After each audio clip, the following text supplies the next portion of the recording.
내일 최상병 특검법에 윤석열 대통령이 거부권을 행사할 것이란 전망이 나오는 가운데 여야의 신경전도 격해지고 있습니다. 국민의힘은 진행 중인 수사가 먼저라면서 대통령의 거부권 행사에 힘을 실었지만 야권은 공동 기자회견을 열고 여권 압박 수위를 높였습니다. 국회 연결합니다. 손여정 기자. 네, 국회입니다. 네, 최상병 특검법 처리 여부 내일이 분기점이 될 것으로 보이죠? 네, 내일 국무회의에 최상병 특검법에 대한 제2요구권이 상정돼 윤석열 대통령이 거부권을 행사할 거란 관측이 나오고 있습니다. 여당도 선수사, 후 특검 기조에 따라 대통령이 거부권을 행사하는 게 맞다며 특검 반대 입장을 밝혔습니다. 추경호 원내대표는 비상대책위원회에서 공정한 수사가 이뤄지도록 모든 지원을 다 하겠다면서도 여야 합의 없는 일방 처리, 민주당 단독 특검 추천권 등 특검의 문제점을 조목조목 지적했습니다. 여당은 야당이 거부권 행사 이후 재의결을 추진할 것에 대비해 이탈표 단속에도 신경을 쓰고 있습니다. 원내 핵심 관계자는 YTN과의 통화에서 재의결 때 찬성표를 던질 거라 공언한 의원들을 대상으로 특검 처리 과정과 독소 조항을 위주로 반대 입장을 설득할 예정이라고 밝혔습니다. 특검법 처리를 추진해온 야당 분위기는 어떻습니까?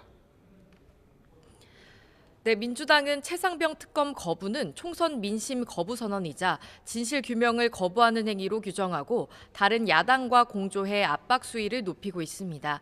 먼저 민주당과 조국혁신당, 정의당 등 7개 야당 지도부는 오늘 오전 용산 대통령실 앞에서 특검법 수용을 촉구하는 공동 기자회견을 열었습니다. 이들 야권은 거부권이 행사될 경우 이번 주말 시민단체와 함께 장외 집회를 여는 방안도 검토하고 있는데요. 민주당은 오는 28일 본회의를 열고 특검법 재의결을 추진한다는 방침이지만 재의결 기준은 출석 의원 3분의 2 이상 찬성으로 더 까다롭습니다. 개별적으로 여당 의원을 접촉해 찬성표를 던지도록 설득한다는 계획이지만 21대 국회 내 특검법을 통과시키지 못한다면 다음 국회에서 재발의에 추진한다는 방침입니다. 이번엔 국민의힘 상황 살펴보겠습니다. 황우여 비대위원장이 오늘 상임 고문단을 만났죠? 네, 황우여 비대위원장과 추경호 원내대표 등 국민의힘 신임 지도부가 상임 고문단을 만나 오찬 회동을 했습니다.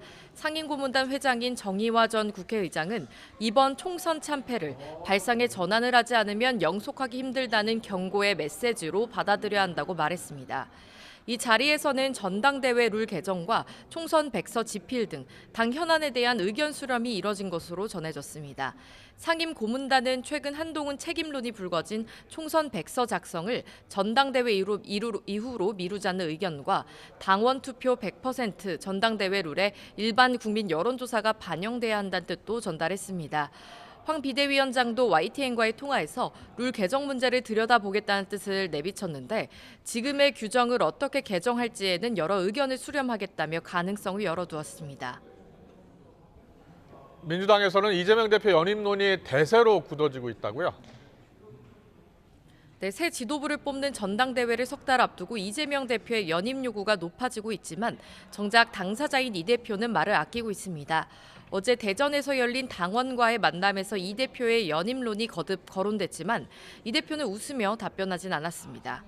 국회의장 후보 경선에서 예상 밖의 우원식 의원이 선출되며 이 대표의 당내 장악력에 균열이 생긴 게 아니냐는 해석도 나왔지만 박지원 당선인은 오늘 CBS 라디오에서 우 의원도 명심이라며 경선 이후 오히려 이 대표의 연임에 탄탄대로가 깔렸다고 평가했습니다.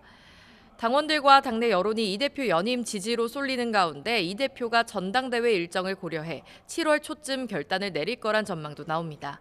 지금까지 국회에서 전해드렸습니다.